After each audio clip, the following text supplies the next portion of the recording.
makes this sweatshirt a little bit better than this sweatshirt, but not nearly as good as this sweatshirt right here?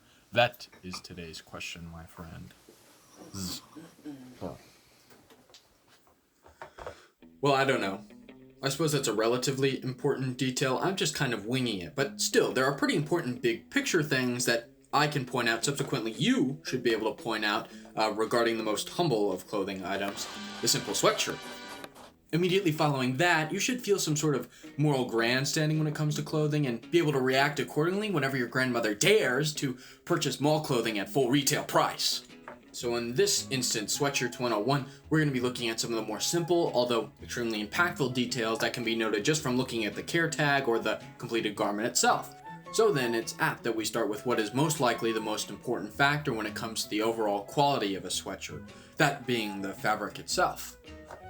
Now this is a vintage, it was my mother's Eddie Bauer sweatshirt, and while I'm choosing it as the middle-of-the-road option because of some extra features that we'll discuss henceforth, it's technically an 80-20 cotton polyester blend, just like this Hanes blank. So based on that metric alone, it might set off some pretty big red flags for those in the pretentious Iron Ranger, Iron Heart male fashion space, which I pretty much borderline on.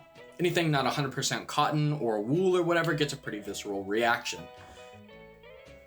Now, I am mostly of the same sentiment, but I am also trying to keep an open mind of the fact that polyester does have some distinct advantages over cotton when it comes to things like durability, wrinkle or shrink resistance, and color fastness. Hence, for example, the fact that 99 to 100% of the clothes in your wardrobe utilize polyester threading.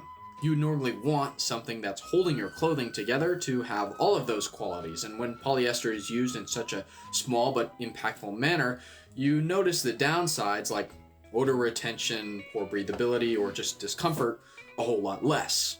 Now, in a majority of scenarios, is polyester used to cut costs? Maybe, but in this case... Remember when I mentioned the Bauer sweatshirt having some extra features? Well, take a look. Like the Hanes and pretty much every other sweatshirt in the world, there's a big fat bar of ribbing around the cuff, collar, and collar. But there's also a pair of twin towers squishing my sides like a 4x3 television. And if that doesn't do it for you, then maybe you're into Tostitos. If you don't know or haven't figured it out, this ribbing is a type of knit that stretches a whole lot better than what's present on the body of most of your casual cotton wear, including, of course, this Bauer and the Hanes, which utilizes what is known as a jersey knit. Jersey knit is kind of the bog standard for the industry and is still relatively stretchy, which is, of course, derived entirely from its structure. I mean, think about how much stretch fibers of a cotton ball have, not very much, but it certainly doesn't snap back, so the solution is rib knitting. And if you think about it, it really is quite fascinating because at the end of the day, it's almost the exact same fiber just being looped around itself in a slightly different way. Regardless, the obvious benefit to this altered looping is that the ribbing stretches, then holds a tight grip or at least recomposes itself around important pressure points like your wrists or neck when putting the sweatshirt on, or even your sides for any intense physical activity you might do.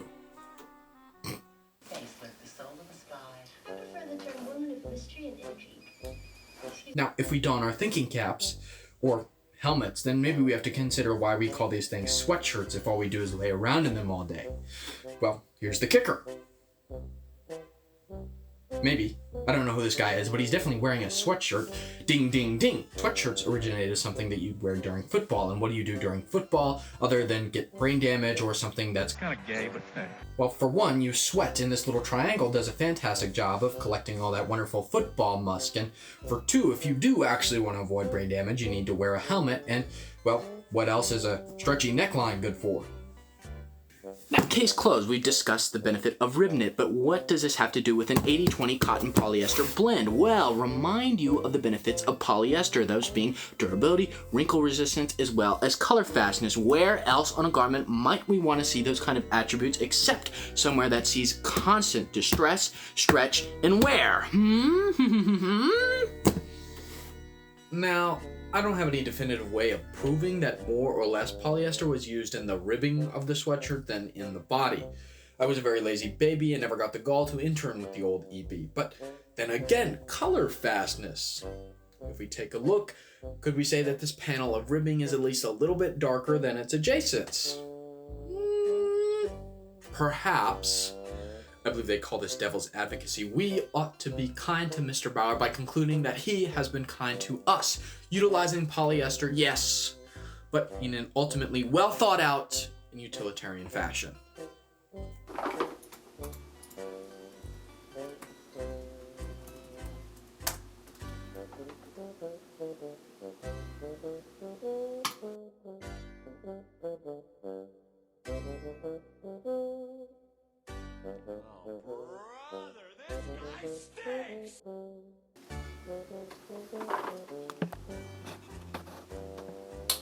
Now, why might you go on and do a little thing like that for? I suppose this Hanes is actually an excellent stand-in because it's borderline identical to the contemporary signature Bauer. Gone with the ribbing, gone with the embroidery, gone with the extra shoulder panel wherein stress is removed from one seam to two, therefore adding some extra durability. Not even a tag? Why? Now, Dodoy, this cuts down on the limited usability or even aesthetic appeal of what was already a very simple garment. But on top of that fact, if there's not very much ribbing left, then I can't even assume the best case scenario of a cotton polyester blend. Now I know for a fact that you're cutting corners because there's nowhere else for the polyester to be. And in one fell swoop, you've managed to cripple the durability, function, and aesthetic appeal to the end of...